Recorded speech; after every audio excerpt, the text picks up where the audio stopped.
మళ్ళీ విడిపోయింది కానీ ఉమ్మడి జిల్లాలో. సో వాళ్ళు సర్వే చేసిన తర్వాత ఒక టెక్నికల్ రిపోర్ట్ కూడా ఇవ్వడం జరిగింది. మీరు నిన్నే చెప్పారు, అక్కడ రాజీపేట, ఇక్కడ పూడిమడక, ముత్యాలంపాలెం ఈ 3 ప్లేసుల్లో జెట్టి కానీ, ఫిష్ ల్యాండింగ్ సెంటర్ కానీ, హార్బర్ కానీ అనుకూలంగా ఉందని చెప్పి రిపోర్ట్ ఇచ్చారు. నెక్స్ట్ ఈ ఎన్ఏఓబి కాలువ జెట్టికి బహుశా సూటబుల్లే, కానీ అక్కడ ఆల్రెడీగా మనకి ఎన్ఏఓబి వచ్చింది కాబట్టి అక్కడ జెట్టి నిర్మించడం అవుతుంది. వాడపాలెం దగ్గర లేదా ఇతర ప్లేసుల్లో జెట్టి కన్స్ట్రక్షన్ అనేటువంటి మార్కెట్ ఉంటుంది.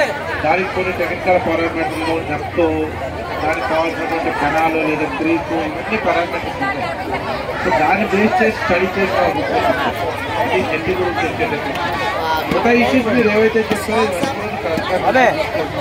డెఫినెట్గా మ్యాక్సిమం ఉన్నటువంటి ఇష్యూస్ అన్నీ కూడా డిస్కస్ చేసి ఒక టైమ్లీ ఇదనేటటువంటి చేయడానికే మేము ప్రయత్నం చేస్తున్నాం. దయచేసి అర్థం చేసుకోండి.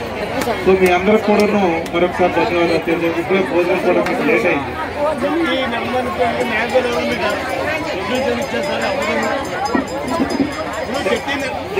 నేవీ వాళ్ళు ఎవరు నేను చెప్తాను. జెట్టి నేవీ గవర్నమెంట్ ఆఫ్ ఇండియా నుంచి జెట్టి కన్స్ట్రక్షన్, జెట్టి కడతాం అనేటటువంటి ప్రావిజన్ పెట్టారు.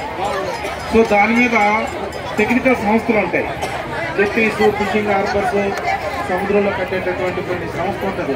Central institute of fisheries engineering అనేటువంటి ఒక సంస్థ ఉంది.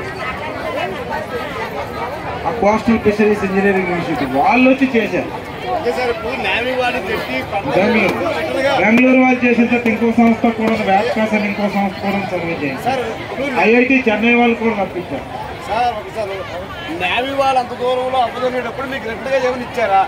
ఒకటి తర్వాత మేము ఇచ్చిన 13 డిమాండ్లు మీరు స్టేట్కి పంపించారా?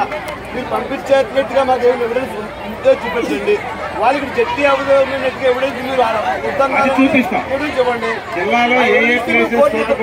అనుకూలంగా ఉన్న ప్లేస్లో జట్టి నిర్మాణం చెప్పేసి ప్రభుత్వం కానీ ఏ ప్రాజెక్టు వచ్చి ఇవ్వమని ఆలోచన ఉంది. మీరు మీ నిర్ణయం తీసుకొని నేవీ వాళ్ళు చెప్పారు లేదు మాకు తెలియట్లేదు, మీరు చెప్పారు ఇది అవ్వదు అని రెట్టుగా వాడు ఇచ్చారు అని చూపించండి.